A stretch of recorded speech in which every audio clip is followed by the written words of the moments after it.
welcome to the final episode of 20 Years of Impact, the space where we celebrate the 20th anniversary of WOPs by diving deep into the transformative power of water operator partnership.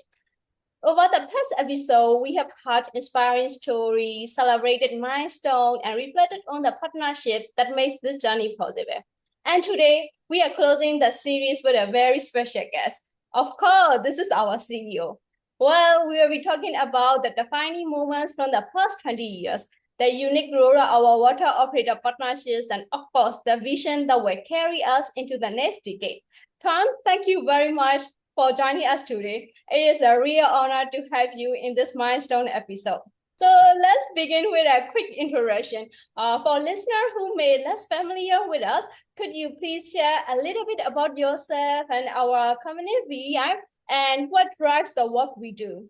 Yeah, that is a nice question. I'm really a child, I could say, of the water sector, although I'm a physical planner by profession. So I've been working in different sectors of the water sector. First of all, I started with a water research institute in the Netherlands for the Dutch water utilities. Then I worked for 7 years in a water utility as a water operator. So I know from inside the challenge of a water utility, in the Netherlands at least. And then I moved over to WEI and worked and lived in Zimbabwe and Mozambique for 8 years. And after that, 5 years ago, I came back to the headquarters of the Netherlands, of WEI, and started working in management positions. Maybe just to reflect on the work that WEI does, for the ones who forgot, so to say. We've been established 20 years ago by 2 public water utilities, Vitens and Evides, and later on 5 more water utilities joined us as partners and basically gave the mandate to WEI to implement long-term partnerships, what we call water operator partnerships, outside the Netherlands. And currently we are active in 22 countries and working together with 65 water utilities, public water utilities. And the unique part of our model is that we work for long-term partnerships. And that means that we go through different stages of maturity and development of water utilities. Some of the utilities are, let's say, very basic, and some of the utilities are almost, let's say, independent and also financially sustainable.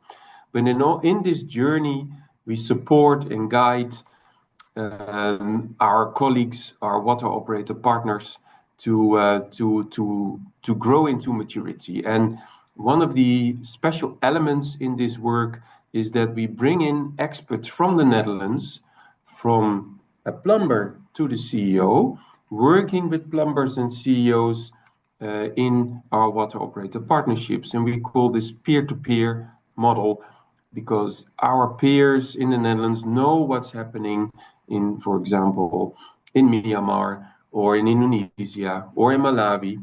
And that's where we have an instant link in working together. So if you look at our activities, we have 4 types of interventions in our WOPs, in our water operator partnerships. The first one is to build capacity, and that is about knowledge and know-how exchange, what I said, through that peer-to-peer model to work on improved maturities of working processes of our colleagues, of our water operator partners.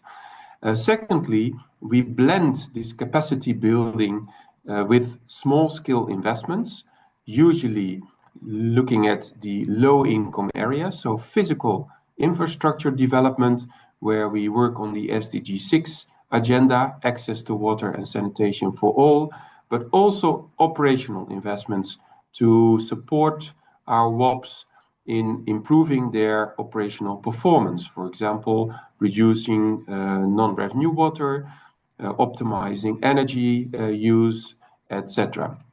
Thirdly, and that is a bit new in our activities, that we more and more support our WOP partners in investment mobilization, meaning that we develop together with them business cases, pre-visibility studies, feasibility studies, that in the end need to grow into investment plans that are attractive for the international finance institutes, and where possible also domestic commercial banks, to lend money to the public water utilities so that they can extend and also replace their infrastructures, which is very much needed. And then last but not least, we work on the enabling environment, as we call it, where we say, how is the institutional setup? Is there a good regulation in place? Is tariff structure in place? Is there benchmarking? What about leadership? These type of activities that can enhance utility performance, that's what we address, and we try to remove obstacles for better utility performance. Really amazing, right? So as we mark 20 years, that's such an incredible milestone. Looking back, what are the moments or achievements that truly stand out to you as defining in our journey? Well, to be honest with you, every day is a highlight for me, because every day there's something going on in the 22 countries, in the 65 partnerships, where I hear about personal stories of people who received water and sanitation services, but also interesting learning journeys of utility staff that said, okay, in 10 years, I really developed my skills and I also made a career in the water sector. So that is, every day is special.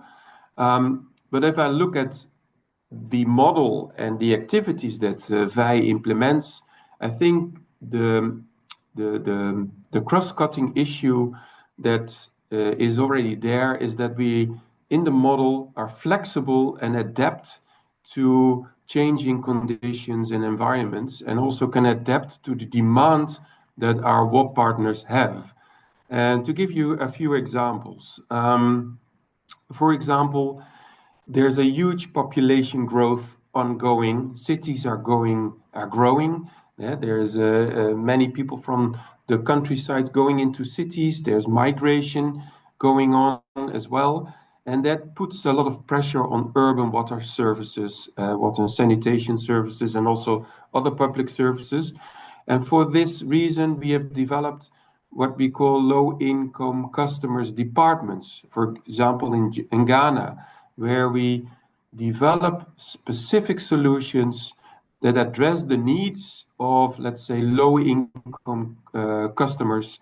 For example, water kiosking, partial payments, and also a lot of awareness about what is my responsibility when I get piped water from a water utility, and what can I also ask from the utility. So that is a very nice example, I think. A second example is about the impacts of climate change and how it impacts the water resources.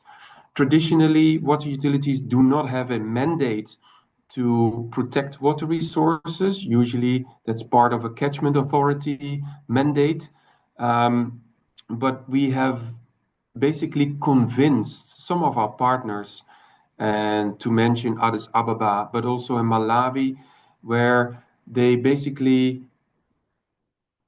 do a step forward and proactively engage with the stakeholders in their catchment areas to see how they can protect their water resources, both quantitatively but also qualitatively, and even support and finance partially nature-based solutions that support the protection of their water resources. So that is, I think, a very strong development, and that shows also the adaptivity of a WOP.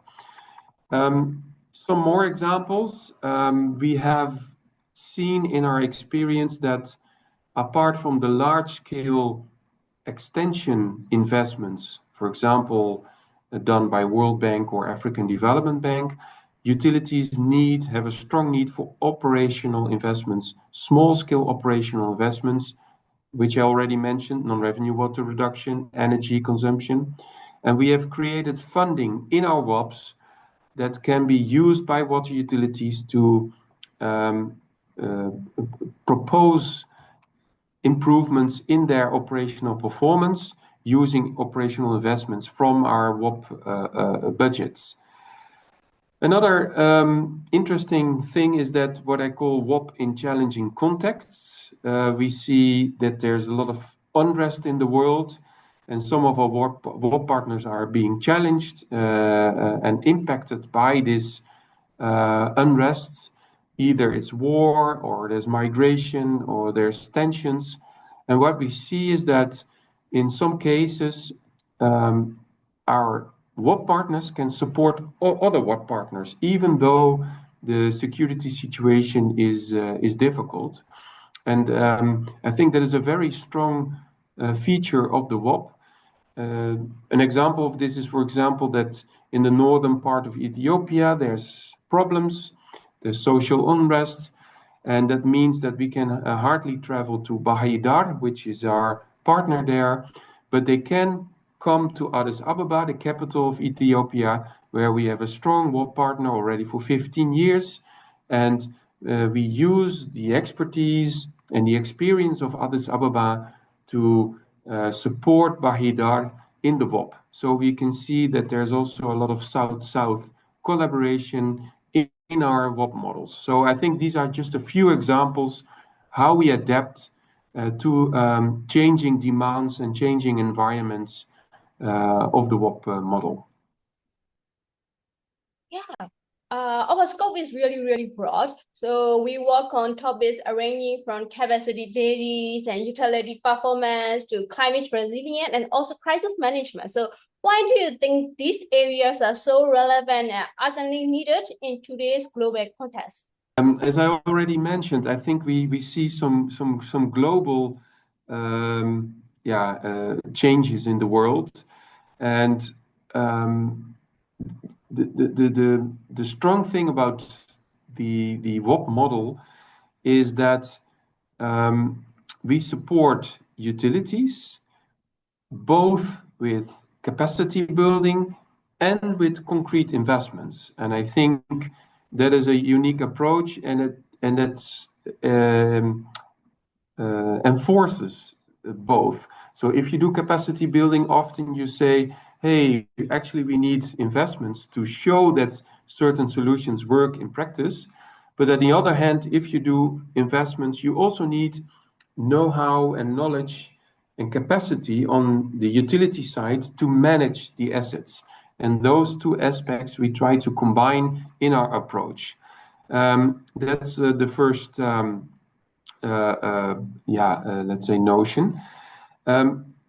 So the utilities need to be prepared to manage the assets, and that is very important, and that gives also the sustainable solutions for the longer future. After we have realized the assets, together with the water utility, we also monitor the performance of the assets. If there's something wrong, if something breaks down, and together with the utilities, we discuss how they can solve, let's say, the underperforming assets, and sometimes we also support with repairs if necessary. And that means that we have created a very sustainable model to manage assets and to also improve water services, both to give first-time access to water and sanitation, but also to improve water services for existing customers in a sustainable way. One of the hallmarks of our work has been the water operator partnership. Could you share how this approach has proven effective in driving progress toward SDGs and what makes it distinct in the global water sector? Yeah, as I said, the WOP model is in itself a sustainable model, and we blend in capacity building and investments in the model. And if you look at the utilities, they are there to stay forever. They are responsible for water and sanitation in 100 years from now. So they are the solution for basically our problems. And we know there's huge challenges with utilities, sometimes in management quality. There's problems with financing the sector. But in the end, they are responsible now and also in the future. So the WOP model and utilities in general, they are the key to address all the challenges that we see in the world. Yeah. And finally, looking ahead, what is your vision for the next 10 years, or how do you see our companies adapting to the emerging challenges and opportunities in the water sector? Yeah, that is it's a challenging question, Sulat.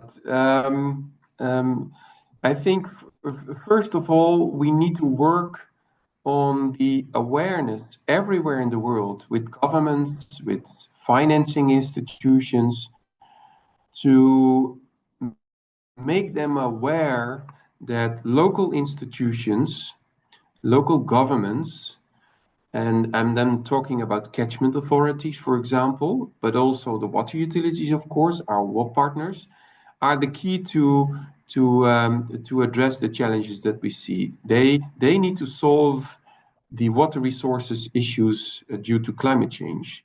They need to resolve pressures on urban water services due to migration and population growth. They need to manage all the assets that have been implemented by international financiers. So what I sometimes still notice that the added value and the core function of those local institutions is not always being seen by the outside world. And as I said, they are the sustainable answer to all the challenges. So that is, I think, in my vision for the next 10 years, we need to lobby and emphasize that these local institutions are so important to address the challenges. That's the first thing. We also, and that is a bit more on a general level, we need to generate more awareness in the world that water is the key enabler to address other SDG challenges. So water, access to water and sanitation is a key to reduce poverty. Water and sanitation access is a key to improving public health. Water and sanitation is also very important in gender equality. Water and sanitation is important for school participation for children, and particularly girls. So if you look at water, it should be in the heart of the SDG challenge. And if you have sustainable water and sanitation services, it will instantly resolve some of the other SDG challenges. So that is on the general level. And water and sanitation investments have a huge return on investment. So there are some studies that if you invest $1 in water and sanitation, it will provide you about $15 to $20 in return in economic activity, but also in reduced societal cost, for example, on public health part. So that is basically the overall umbrella to make everyone aware about the importance of water. Then secondly, we need to create awareness about the added value and the key role that water authorities and water utilities play in addressing these issues. And then thirdly, we need to blend, let's say, in the WOP model, more and more the local contacts, the South-South collaboration, but say the Dutch expertise. And I think we are working on these 3 points every day, but we can make it stronger. And I think my vision is to work on those 3 points in the next 5 to 10 years. And I'm really convinced that this will bring us towards sustainable water services and sanitation services and stronger water utilities all around the world. Thank you very much, Toine, for sharing your reflections and vision. It's been truly inspiring to hear how 20 years of impact has been shaped by people, partnership, and a shared mission, and how that same spirit will carry us into the future. And to our listener, thank you for being part of this anniversary journey with us. Together, we have celebrated 2 decades of achievements, but the story doesn't stop here. The next chapter is already being written, and we look forward to continuing it with all of you. Here's 20 years behind us, and to many more years of impact ahead. Until next time, thank you for listening. Thank you very much.